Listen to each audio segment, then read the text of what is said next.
Heç mümkün ola bilərmi? Bu aləmin sultanı olan Allah öz mükəmmelliyini göstərmək üçün bu kainatı yüksək və ali məqsədlərlə icad etsin və o qayə və məqsədlərə iman və ibadətlə qarşılıq verənlərə bir mükafat və o qayə və məqsədləri rədd və təhqir edənlərə isə bir cəza verməsin.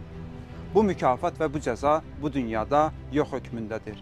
Demək ki, başqa bir yerdə bir cəza və bir mükafat yeri vardır və olmalıdır. Gəlin bu dəlili iki başlıqla incələyək.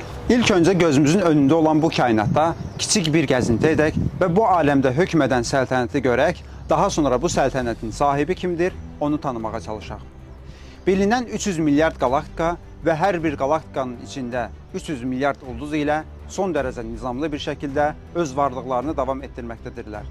Bütün qalaktikalar, ulduzlar, planetlər, peyklər hər biri öz ətrafında və bağlı olduqları sistemlə birlikdə müəyyən bir orbitdə hərəkət edir. Üstəlik kainatda olan sürət anlayışı dünya ilə qarşılaşdırdığımızda ağlanılmaz ölçülərdədir. Milyonlarca ton ağırlıqda olan qalaktikalar, ulduzlar kainatda çox sürətlə hərəkət edir. İçində yaşadığımız dünya saatda 1670 km sürətlə öz ətrafında və 108.000 km sürətlə Günəş ətrafında hərəkət edir. Günəş sistemimiz isə süd yolu qalaktikamızın mərkəzi ətrafında saatda 720.000 km sürətlə, süd yolu qalaktikamız isə saatda 950.000 km sürətlə kainatda hərəkət edir. Və bu hərəkət o qədər intensivdir ki, hər il yer və Günəş əvvəlki il olduğu yerdən 500 milyon kilometr uzaqlaşır. Görəsən belə nizamlı bir hərəkətin təsadüfən olması heç mümkünmüdür? Düz yolda hərəkət edən bir maşının nizamı kimi sadə bir nizamı bir sürücüyə bağlamaq məcburiyyətində olan insan necə ola bilər ki, kainatda olan bu nizamı təsadüfə və səbəblərə həvalə etsin? Dünyamızın lampası olan Günəş dünyamızdan 1.300.000 dəfə daha böyükdür. Süd yolu qalaktikamızda 300 milyarda yaxın ulduz var. Hər biri Günəş böyüklüyündə olan 300 milyard ulduzun əhatə etdiyi sahəni xəyal edə bilirsiniz. Görəsən bütün bu ulduzları bir-birinə dəydirmədən hərəkət etdirən kimdir? Günəşin mərkəzi istiliyi 20 milyon santiqrad dərəcədir. Əgər ki, Günəşdən iynə ucu qədər bir maddə yer üzünə gətirə bilsəydik, 160 kilometr məsafədə olan bir maddəni yandıra bilərdi. Əgər ki, bütün dünya odun və kömür olsaydı, Günəşin bir günlük ehtiyacını qarşılaya bilməzdi. Görəsən Günəş sobasını heç söndürmədən daima yandıran kimdir? Dünya ilə Günəş arasında olan məsafə 150 milyon kilometrdir.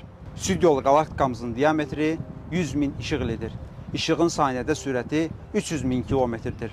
Əgər ki, saniyədə 10.000 kilometr sürətlə hərəkət edən bir raketə minsəydik, süd yolu qalaktikamızın bir ucundan digər bir ucuna 15 milyard 800 milyon ilə ancaq çata bilərdik. Günəşin dünyadan 1.300.000 dəfə daha böyük olduğunu demişdik. İndi isə xəyal belə edə bilməyəcəyimiz bir ulduz Canis Majoris ulduzu. Bu ulduzun radiosu Günəşimizin radiosundan 2100 dəfə daha böyükdür. Bilinən ən böyük ulduz olaraq müəyyən edilib. Bu ulduz o qədər böyükdür ki, içini doldurmaq üçün 7 katrilyon dünya gəlməkdir. İndi isə dünyamıza baxaq. Dünyamda 8 milyon müxtəlif növ var. Bu növlərin hər birini bir tabora bənzətsək, dünyada 8 milyon tabor və hər taborun da hədsiz növləri var. Sadəcə milçək taborunda bir baharda yaradılan fərdlərin sayı qiyamətə qədər gələcək insanların sayından daha çoxdur. Bu dünya elə bir ordudur ki, bu orduda olan əskərlərin millətləri fərqli, silahları fərqli, geyimləri fərqli, təlimatları fərqli, surətləri fərqli və ərzaqları fərqlidir. Kainatda və dünyada hökm edən səltənəti izah etmək üçün nə zaman yetər, nə də söz. İndi sualımız belədir. Biz bilirik ki, bir kənd muhtarsız, bir şəhər valisiz, bir ölkə padişahsız olmaz və ola bilməz. Görəsən heç mümkünmüdür ki, kainatda görünən bu möhtəşəm səltənət sahibsiz, sultansız, başıboş olsun. Necə ki, biz möhtəşəm bir saray görsək, o sarayın sahibsiz və başıboş olması mümkün deyildir. Biz o sarayın sahibini görməsək də, o sarayın varlığı və ihtişamı o sultanın varlığından və möhtəşəmliyindən xəbər verir. Görəsən belə sadə bir sarayın sahibsiz və sultansız olması mümkün deyilsə, bu kainat sarayının sultansız, bu dünya mülkünün maliksiz olması heç mümkünmüdür? Həm möhtəşəm bir intizamla hərəkət edən bir ordunu görsək, amma komandanını görməsək, bu ordunun sahibsiz başıboş olma ehtimalını verə bilərik?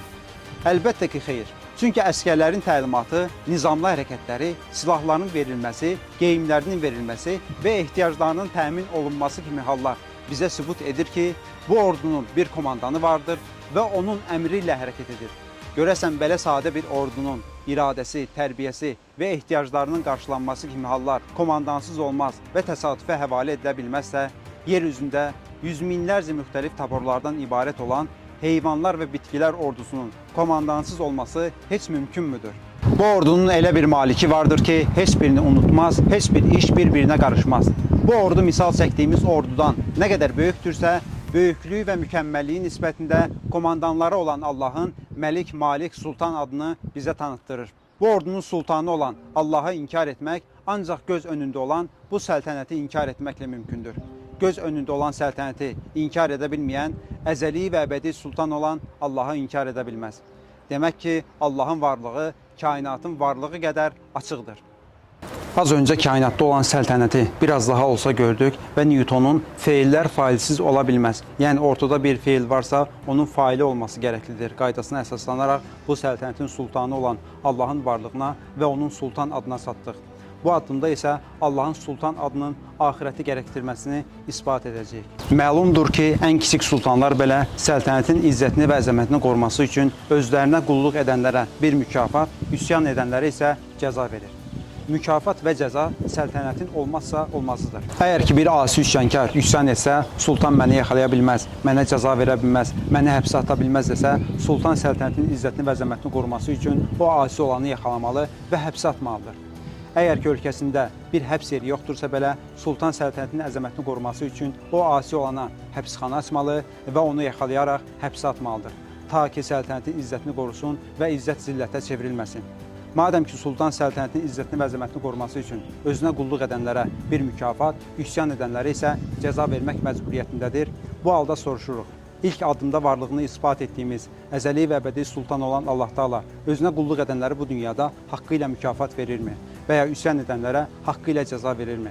Xeyr, nə ona qulluq edənlər bu dünyada haqqı ilə mükafat görür, nə də üsyan edənlər haqqı ilə cəza görür. Bu halda soruşuruq, əzəli və əbədi sultan olan Allah Taala səltənətin izzətini və əzəmətini qoruması üçün nə etməsi lazımdır? Əlbəttə ki, bir mükafat və bir cəza yer açması və özünə qulluq edənlərə bir mükafat, üsyan edənlərə isə cəza verməsi lazımdır. Çünki bir kafir küfrünü lisan-ı halı ilə edər ki, ey sultanlığını bildirən Allah, sən məni yaxalaya bilməzsən, mənə cəza verə bilməzsən, sən cəhənnəmi yarada bilməzsən, sənin gücün axirəti yaratmağa yetməz. Bəli, bütün bu sözlər və söyləməyə cəsarət edə bilməyəcəyimiz necə sözlər vardır ki, kafirin lisan-ı halı ilə söylədiyi və küfrün nəticəsi olan sözlərdir. Fərz etsək ki, Allah Azə və Cəllə cəhənnəmi yaratmaq üçün heç bir səbəbi olmasaydı belə, sadəcə kafirin bu sözlərinə görə cəhənnəmi yaratacaq və onu ora ataraq səltənətin izzətini qoruyacaqdır. Xülasə, demək ki, kainatda olan səltənəti inkar edə bilməyən, bu səltənətin sultanı olan Allahı inkar edə bilməz. Allahı da inkar edə bilməyən, axirəti inkar edə bilməz. Çünki səltənətin izzəti ancaq axirətin gəlməsi ilə qoruna bilər. O halda deyirik ki, əlbəttə ki, gücü hər şey yetən və o böyük ulduzları təsbih dənələrə kimi çevirən bu sultan səltənətin izzətini və əzəmətini qoruması üçün axirəti gətirəcək və özünə qulluq edənlərə bir mükafat, üsyan edənlərə isə cəza verəcəkdir. Bu göz önündə olan bu səltənət qədər açıqdır.